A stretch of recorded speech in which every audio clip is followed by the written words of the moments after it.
Hi guys, हामी चाहिँ अब कालीगण्डकी करिडोरको शाखा सुम्सा हुँदै अर्जेवा जाने बाटाकोतिर लागिसकेका छौँ र यो बाटो पनि निकै डेन्जर छ।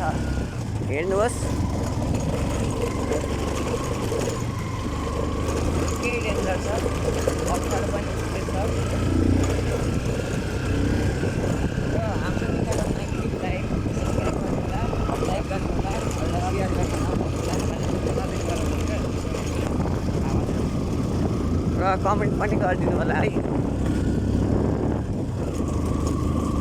बर्खाको बाटो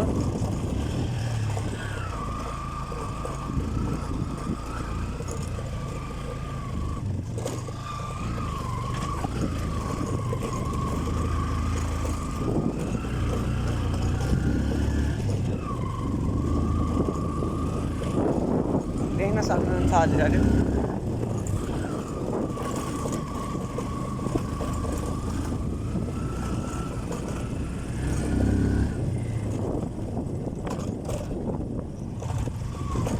अब बाटो निकै नै नाजुक छ।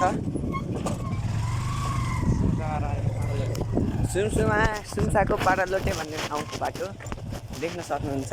नाम पाडालोटे बाटो यस्तै हुन्छ। निकै अप्ठ्यारो छ गाइस। ढुङ्गा पनि भरेका रहेछन्, के गर्ने, हिलोमा ढुङ्गा देखिँदैन।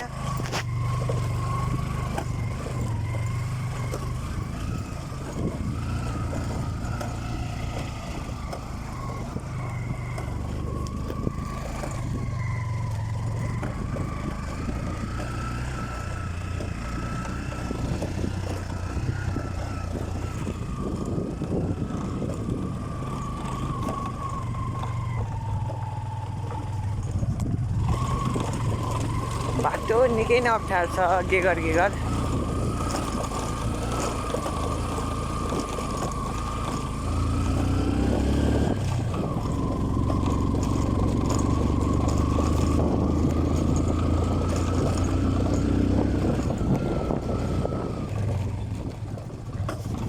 हजुरहरू देख्न सक्नुहुन्छ बाटो खाल्टा र पिल्टी परेको छ।